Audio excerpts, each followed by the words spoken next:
Hello everyone, आपका स्वागत है मेरे चैनल या फुजोशी में। आप लोग कैसे हैं? आई होप कि आप लोग ठीक होंगे। तो चलिए हम अपनी स्टोरी की स्टार्टिंग करते हैं। यहाँ हमें फॉक्स क्लैन की क्वीन को दिखाया जाता है, जिनके पास किंग का संदेश पहुंच चुका था कि वो विंग को लेकर आ रहे हैं। इसे पढ़कर रानी बहुत ही ज़्यादा खुश थी कि वो अब इतने समय बाद जाकर अपने बेटे को देख पाएगी। लेकिन साथ में किंग ने ये भी लिखा था कि उन्हें उनसे कुछ ज़रूरी बात करनी है और वो उनसे ये बात वहाँ आकर ही करेंगे। जिससे क्वीन सोच रही थी कि आखिर किंग को उनसे क्या बात करनी है, लेकिन वो इस पर ज़्यादा ध्यान नहीं देती और बहुत ही ज़्यादा खुश होती है क्योंकि वो काफ़ी समय बाद अपने बेटे को देख पाएगी। इसीलिए वो महल के सब दास दासियों को कहते हैं कि वो जल्दी से विंग के आने की तैयारी करे, ताकि विंग को ये ना लगे कि मैं उससे थोड़ा सा भी गुस्सा हूँ।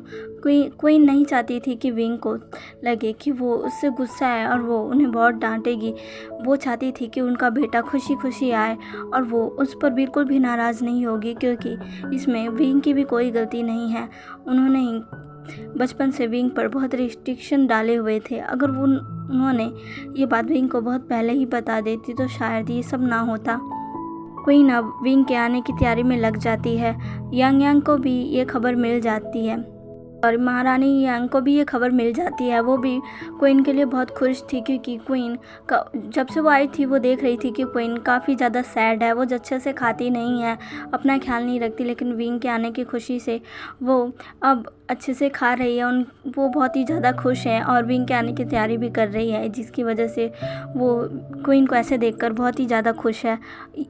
जब को ये खबर मिलती है तो वो भी बहुत खुश होता है कि विंग अब फाइनली आने वाला है, लेकिन उसे ये नहीं पता है कि विंग के साथ वांग जी भी आएगा। वो तो बस यही सोच रहा है कि अब विंग आएगा और वो विंग को अपना बना लेगा। वो विंग से कहेगा कि वो सारी पुरानी बातें भूल जाए, उसके साथ जो कुछ भी हुआ भूल जाए।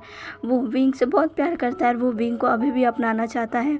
ड्रैगन क्लैन के बारे में बहुत सी अफवाह फैली है कि वो लोग कितने बुरे हैं और सबसे कितना बुरा व्यवहार करते हैं, जिसकी वजह से को भी लगता है कि वो लोग विंग के साथ अच्छा व्यवहार नहीं करते होंगे। इसीलिए यांग यही सोच रहा था कि उन्होंने विंग को बहुत ही ज़्यादा टॉर्चर किया होगा। लेकिन अब जब विंग यहाँ आ रहा है तो विंग को बिल्कुल भी हर्ट नहीं होने देगा और उसे बहुत ही ज़्यादा खुश रखेगा। इसी वजह से वो बहुत ही ज़्यादा खुश था और बस विंग के आने का वेट कर रहा था। 2 दिन बाद फाइनली आखिरकार किंग विंग के साथ अपने क्लैन आ जाते हैं। क्वीन जैसे ही सुनती है कि विंग आ चुका है वो जल्दी से भाग कर जाती है। क्वीन जब किंग के पास आती है तो उसकी नज़र सीधा अपने बेटे पर जाती है। क्वीन जब विंग को देखती है तो उनके आंखों में आंसू आ जाते हैं। वो जल्दी से जाकर विंग को हग कर लेती है और रोने लगती है और कहती है, विंग बेटा तुम कहाँ थे? तुम्हें पता भी है मुझे तुम्हारी कितनी चिंता हो रही थी। विंग प्लीज़ ऐसा कभी मत करना। मैं बहुत डर गई थी, मुझे लगा पता नहीं तुम्हारे साथ क्या क्या हो रहा होगा। विंग प्लीज़ अब कहीं मत जाना, मैं तुम्हें अब नहीं खो सकती। विंग भी इतने दिनों बाद अपनी माँ का वार्मनेस पाके बहुत ही ज़्यादा खुश था। उसकी आंखों में भी आंसू आ गए थे और उसने भी क्वीन को बहुत ही टाइटली हग कर लिया था। दोनों माँ बेटे बहुत देर तक एक दूसरे को हग करके रखते हैं और फाइनली क्वीन अब विंग से अलग होती है और विंग के चिक्स को सहलाती है और कहती है, तुम ठीक तो हो ना? विंग हमें अपना सिर हिला देता है। अभी किंग की नज़र विंग के पीछे पड़ती है एक शख्स पर, जो कि पूरा वाइट रूप में था। क्वीन उसको पहचान नहीं पाई। क्वीन सोचने लग गई कि आखिर ये कौन है। वो अब किंग की तरफ देखने लग गई। किंग समझ गए कि आखिर क्वीन क्या पूछना चाहती है। किंग एक गहरी सांस लेते और कहते हैं, ये वांग जी है, विंग का हस्बैंड। ये सुनते ही क्वीन को वांग जी पर थोड़ा गुस्सा आ जाता है और वो फिर अपने हस्बैंड की तरफ देखने लगती है कि आखिर वो इसे यहाँ क्यों लाए हैं। किंग समझ जाते हैं कि आखिर क्वीन क्या सोच रही है और वो क्वीन से कहते हैं, मुझे पता है कि आखिर तुम क्या सोच रही हो और अभी तुम मुझसे क्या पूछना चाहती हो, इसीलिए मैंने लेटर में लिखा था कि मुझे तुमसे कुछ बात करनी है। तो विंग को उसके रूम में भेज दो और तुम मेरे साथ चलो। क्वीन समझ जाती है कि अभी कोई भी इशू करना सही नहीं होगा, इसीलिए वो कुछ भी नहीं कहती है और एक दासी से कहकर विंग को उसके रूम में भिजवा देती है। विंग के साथ वांग जी भी उसके रूम में ही चला जाता है। क्वीन भी कुछ भी नहीं बोलती है क्योंकि किंग ने ही उन्हें मना कर दिया था। शाओ की ग्रैंड माँ जो कि अभी बीमार थी वो नहीं आ सकी थी, इसीलिए शाओ सीधा अपनी ग्रैंड माँ के पास ही चला जाता है। केजिंग भी उसके पीछे पीछे चला जाता है। किंग अब क्वीन को लेकर उनके कक्ष में जाते हैं और वो क्वीन से बात करते हैं। क्वीन से बात करते समय उन्होंने अपने और ड्रैगन क्लैन के किंग के बीच हुए बात को भी क्वीन को बताया था। क्वीन ये सब सुनकर किंग से कहती है, क्या आपको यकीन है कि वो सच कह रहे होंगे? क्या पता वो झूठ बोल रहे हो, वो झूठ भी तो बोल सकते हैं ना। किंग कहते हैं, तुम सही कह रही हो, लेकिन उनकी बातें सुनकर मुझे ऐसा नहीं लगा कि वो मुझसे झूठ कह रहे हैं। इनफैक्ट मुझे भी थोड़ा डाउट हुआ, क्योंकि उस समय किसी ने भी कुछ भी नहीं देखा था और कोई भी पूरी बात नहीं जानता। और जितना भी समय मैं वहाँ रहा हूँ, मैंने देखा है कि वांग जी एक बहुत ही अच्छा लड़का है और वो हमारी विंग की बहुत केयर करता है। क्वीन कहती है, पर मेरा बेटा भी बहुत छोटा है, वो अभी ये सब कैसे संभाल पाएगा? वो इतनी छोटी सी उम्र में प्रेग्नेंट हो गया, वो इन सब को हैंडल कैसे कर पाएगा? उन्हें कुछ तो सोचना चाहिए था। किंग कहते हैं, तुम सही कह रही हो, पर अब हम क्या कर सकते हैं? अब हम बस अपने बेटे का ख्याल रख सकते हैं। क्वीन कहती है, क्या आप सच में विंग को दोबारा उस ड्रैगन क्लैन में भेज देंगे? किंग कहते हैं, पता नहीं, मैंने अभी इस बारे में नहीं सोचा। मैं अभी वांग जी को और भी ऑब्जर्व करना चाहता हूँ। अगर मुझे वो मेरे विंग के लिए ठीक लगा तो मैं खुद उन दोनों की शादी फिर से करवा कर उन्हें खुशी खुशी विदा करूँगा। लेकिन अगर उसने कुछ भी गलत किया तो मैं विंग को और उसके बच्चे को हमेशा ही अपने पास रख लूँगा। हाँ, लेकिन जब तक विंग बच्चे को बर्थ नहीं दे देता, तब तक मैं हमारे क्लैन में ही रहेगा। क्वीन कहती है, कि आप सच कह रहे हैं? किंग कहते हैं, क्वीन इस बात से बहुत ही खुश हो जाती है, क्योंकि वो जानती है कि विंग अभी छोटा है और उसे अभी बहुत ही ज़्यादा देखभाल की ज़रूरत है, क्योंकि उसकी हालत अभी नाजुक है और विंग की डिलीवरी बस 3 महीने बाद ही हो जाएगी। तो गाइस, विंग एक ओमेगा है और एक मेल ओमेगा, तो इसमें ओमेगास की जो डिलीवरी होती है वो 3 मंथ बाद ही हो जाती है, तो इसमें 9th मंथ वेट नहीं करना पड़ेगा। तो चलिए हम अपनी कहानी में वापस आते हैं। इधर दूसरी तरफ वो दासी वांग जी और विंग को उनके रूम में छोड़कर चली जाती है। वांग जी विंग का रूम देखता है। वो रूम सच में बहुत ही सुंदर था, पूरे पूरे तरह से डेकोरेटेड था। वहाँ पर बहुत ही सारे डायमंड्स भी लगे थे।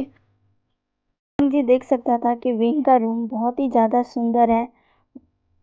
वांग जी मन में सोचता है, क्या विंग को इस तरह के रूम में रहने की आदत है? पर उसका जिंगशी तो एकदम सिंपल और शांत है, जिसमें हमेशा ही लोटस की स्मेल आती रहती है। क्योंकि वांग जी एक सिंपल और शांत व्यक्ति है, इसीलिए उसका जिंगशी भी ऐसा ही है। वांग जी सोचता है, क्या विंग को मेरा जिंगशी अच्छा लगा होगा? क्या पता उसे इतने अच्छे रूम में रहने की आदत हो तो उसे मेरा जिंगशी पसंद ना आया हो। वो इन्हीं सारे सोच में लगा रहता है। तभी विंग कहता है, रंजा तुम क्या सोच रहे हो? विंग की बात सुनकर वांग जी होश में आता है और कहता है, कुछ नहीं विंग। और वो विंग के पास जाता है और उसको बेड पर बैठा देता और कहता है, तुम बहुत ही ज़्यादा थक गए होंगे, थोड़ा आराम कर लो। विंग एक स्माइल करता और कहता है, रैंजैन मैं नहीं, तुम भी थक गए होंगे, तुम भी थोड़ी देर बैठ जाओ। वांग जी मुंह में सिर हिला देता है और वो नीचे फर्श पर बैठकर अपने पावर्स को गेन करने के लिए मेडिटेशन करने लगता है। विंग बस वांग जी को देखता है, जो कि अभी मेडिटेशन के टाइम बहुत ही ज़्यादा सुंदर लग रहा था। विंग एक स्माइल करता है और बस वांग जी को देखता है। इधर दूसरी तरफ शाओ भी अपनी ग्रैंडमा से मिलने आया था। वो जल्दी ही अपनी ग्रैंडमा के पास जाता है, जहाँ पर उसकी ग्रैंडमा बिस्तर पर लेटी थी। शाओ जब अपनी ग्रैंडमा को ऐसे देखता है, वो जल्दी से ग्रैंडमा के पास भाग कर जाता है और ग्रैंडमा के बेड के पास बैठकर उनसे पूछता है, ग्रैंडमा आपको क्या हुआ? क्या आप ठीक है ग्रैंडमा? शाओ की ग्रैंडमा जब शाओ को देखती है तो वो बहुत खुश हो जाती है और कहती है, शाओ बेटा तुम आ गए, तुम कहाँ थे? मुझे तुम्हारी बहुत फिक्र हो रही थी, तुम कहाँ चले गए थे? तुम मुझे बता कर क्यों नहीं गए? तुम्हें पता भी है मुझे तुम्हारी कितनी ज़्यादा चिंता हो रही थी। शाओ अपनी ग्रैंडमा से कहता है, मुझे माफ़ कर दीजिए, मुझे वक्त नहीं मिला कि मैं आपको कुछ बता पाऊँ, माफ़ कर दीजिए। पर आप इतनी बीमार कैसे हो गई ग्रैंडमा? आपने अपना ख्याल क्यों नहीं रखा? ग्रैंडमा, अब मुझे आपको पता है ना, मुझे आपको ऐसे देखना बिल्कुल भी नहीं पसंद है, फिर भी आपने अपना ख्याल नहीं रखा। शाओ की ग्रैंडमा कहती है, माफ़ कर दो शाओ, पर मेरी अब उम्र हो गई है। शाओ कहता है, कोई उम्र नहीं हुई है, आपको कुछ नहीं होगा, मैं अब आ गया हूँ ना, अब मैं आपका इलाज करूँगा और देखना आप बिल्कुल ठीक हो जाओगी। केजिंग दूर खड़ा ही उन दोनों को देखे जा रहा था। तभी शाओ की ग्रैंडमा की नज़र केजिंग पर पड़ती है। केजिंग को देखकर शाओ की ग्रैंडमा बहुत शॉक हो जाती है, क्योंकि उसने पहला इतना खूबसूरत लड़का देखा था और वो भी यहाँ पर। ग्रैंडमा उसे देखकर ही समझ गई थी कि वो ड्रैगन क्लैन फॉक्स क्लैन से नहीं है, वो बाहर से कहीं आया है। वो शाओ की तरफ देखकर कहती है, शाओ ये कौन है? शाओ पीछे मुड़कर देखता है तो केजिंग वहाँ खड़ा था, जो कि अब 2 कदम आगे आ जाता है और अपने आप को खुद ही इंट्रोड्यूस कराते हुए कहता है, मेरा नाम केजिंग है और मैं शाओ का बहुत ही अच्छा फ्रेंड हूँ। शाओ की ग्रैंडमा केजिंग को देखकर बहुत खुश हो जाती है और कहती है, शाओ तुम्हारा इतना अच्छा दोस्त भी है, तुमने मुझे बताया नहीं। शाओ कहता है, हाँ, पर अभी आप ये सब पूछना बंद करिए और अभी आप आराम करिए, मैं आपके लिए मेडिसिन तैयार करके लाता हूँ।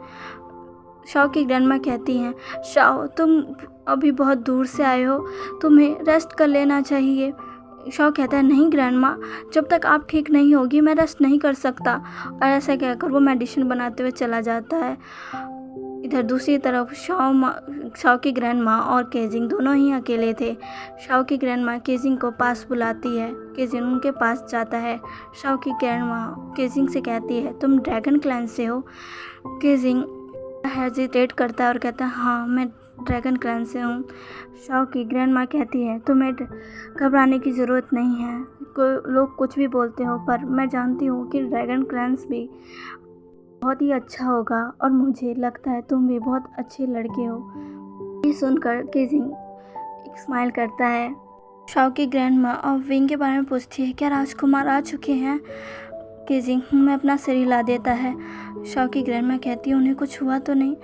केजिंग कहता है, नहीं बिल्कुल भी नहीं, वो हमारी फुरैन है और उन्हें वहाँ भी एक फुरैन के दर्जे से ही रखा जाता है और वो जल्दी हमारे हायर को भी जन्म देगी।